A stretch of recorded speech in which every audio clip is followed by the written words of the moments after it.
आखिरकार फबीहा, महक और बाकी बच्चों का किस्से अपने अपने अंजाम को पहुंच चुके थे। घर में बज़ाहिर सुकून था, मगर इस सुकून के पीछे एक खामोश उदासी छुपी हुई थी। वो उदासी जो सिर्फ आसिफ साहब के चेहरे पर लिखी हुई थी। अंबर के जाने के बाद आसिफ साहब का घर तो आबाद था, मगर दिल बिल्कुल वीरान। ये बात ईमान की नजरों से ओझल नहीं रही। एक दिन वो खामोशी से शावीर के पास आती है और धीमी आवाज में कहती है, शावीर, क्या तुमने कभी अब्बू की आंखों में खला देखा है? वो खला जो हम सब की मौजूदगी के बावजूद खत्म नहीं होता। शावीर चौंक कर कहता है, ईमान, तुम क्या कह रही हो? ईमान गहरी सांस लेकर कहती है, मैं चाहती हूँ कि हम अब्बू की दूसरी शादी करवा दें। ये सुनकर शावीर के पांव तले जमीन निकल जाती है और वो हैरत और घबराहट के आलम में कहता है, ईमान, ये क्या बात कर रही हो? अब्बू कभी नहीं मानेंगे। वो अम्मी के बाद ईमान फौरन बात करते हुए कहती है, मुझे मालूम है वो अम्मी से बेहद मोहब्बत करते थे और किसी को उनकी जगह कभी नहीं दे सकते। लेकिन शावीर, मोहब्बत के बाद जिंदगी भी तो होती है।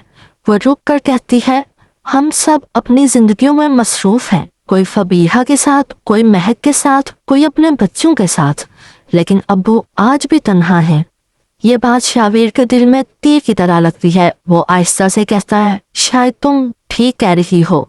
अगर अब्बू के पास कोई हमसफर हो, कोई उनकी बात सुनने वाला हो, तो शायद वो जिंदगी को दोबारा महसूस कर सकें। यहीं से एक नया फैसला जन्म लेता है। ईमान और शावीर अहद कर लेते हैं कि वो आसिफ साहब को अकेला नहीं छोड़ेंगे।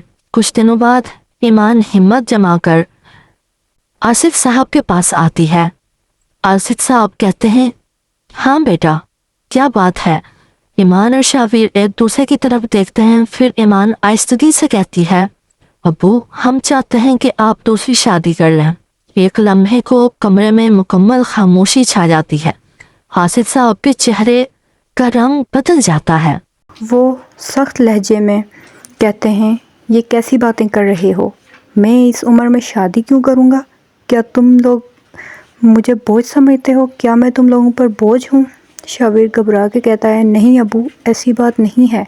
ईमान आगे बढ़कर कहती है, अब्बू, हमें मालूम है कि अम्मी को कभी नहीं भूल सकते, लेकिन हम ये भी जानते हैं कि आप अकेले हैं। हम चाहते हैं कि कोई हो जो आपका ख्याल रखे, आपकी बात को समझे, आपके दिनों में रंग भर दे। आसिफ साहब की आंखों में आंसू आ जाते हैं। वो धीमी आवाज़ में कहते हैं, नहीं बेटा, मेरा दिल अब इन सब बातों के लिए नहीं मानता। मैं अपनी ज़िंदगी से मुतमईन हूँ। मगर ईमान और शावीर इतनी आसानी से हार मानने वाले नहीं थे। वो इस मिशन में आर्यान, फबीहा और अलमीर को भी शामिल कर लेते हैं।